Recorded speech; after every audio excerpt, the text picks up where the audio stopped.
Hello, अस्सलाम वालेकुम guys, how are you. तो हम लोग निकल चुके हैं जंतर मंतर के लिए।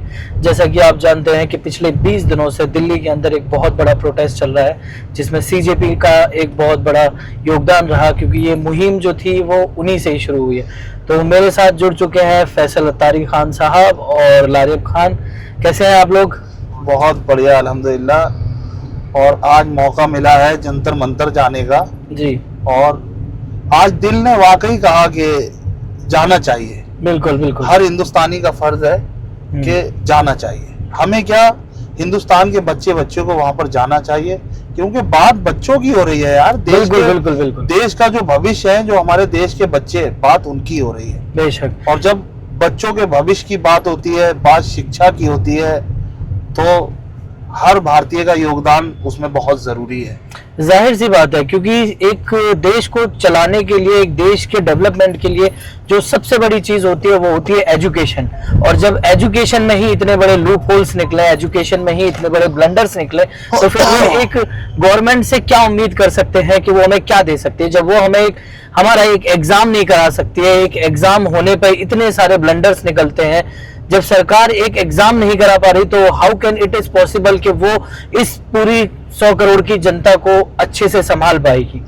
सबसे बड़ी बात ये है कि डिमांड कोई ऐसी तो रख नहीं दी। बिल्कुल, कोई भी नाजायज डिमांड नहीं है। जिन लोगों का इसमें फेलियर रहा है, हर बार पेपर लीक, बच्चों के भविष्य दांव पर लगा हुआ है, उनसे एक इस्तीफा ही तो मांग लिया। बिल्कुल सही यार, बिल्कुल सही ऐसी मतलब डिमांड कर दी, कौन सी जायदाद मांग दी, कौन सा कह दिया कि भाई सरकार इस्तीफा दे दे।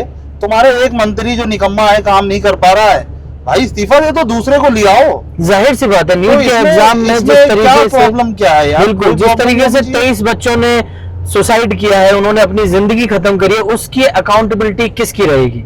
आप मुझे बताइए कि जिस तरीके से जब ट्रेन के एक्सीडेंट्स होते हैं या कोई एक्सीडेंट होता है, कोई हादसा होता है, वहां 5 लाख 10 लाख करोड़ों बांट देते हैं। लेकिन आज जब आपके एक फेलियर की वजह से 23 बच्चों ने अपनी जान गंवा दी, उन्होंने अपना फ्यूचर खराब किया, उनके माँ बाप से पूछिए आप कि उनकी जिंदगी किस तरीके से गुजरी। और आपकी बेशर्मी देखिए कि आप माफी तो छोड़िए, आप बात करने को तैयार नहीं है। आप उस टेंट से, उस मंच से इतने बड़े साइंटिस्ट को आप जिस तरीके से लेकर गए हैं, ये बताता है कि ये सरकार डर चुकी है। इस सरकार को ये चीज समझ में आ गई है कि हाँ, उनकी कमियां अब हिंदुस्तान वासियों को दिखने लगी हैं। बिल्कुल भैया, ये समझो, ये रेहान भाई 125 करोड़ हिंदुस्तानियों के बच्चों के भविष्य का सवाल है। बिल्कुल सही बात, ये किसी एक का नहीं है। और ये बहुत ही बड़ा मसला है, क्योंकि शिक्षा का मामला जो है ना, इंडिया के अंदर हमेशा से लूज रहा है। जाहिर सी बात। आखिर कौन है? कोई तो जागेगा आके। बिल्कुल बिल्कुल, कोई तो जागेगा। जब शिक्षा के अंदर इतने बड़े पोल नजर आएंगे, तो कोई तो आवाज उठाएगा। आज आवाज उठाई, पीसफुल आवाज, कोई ऐसा प्रदर्शन नहीं कि जिसमें किसी को तकलीफ हो। उसके बाद जो है, हमारे सर को 1 मिनट में उठा के ले गए।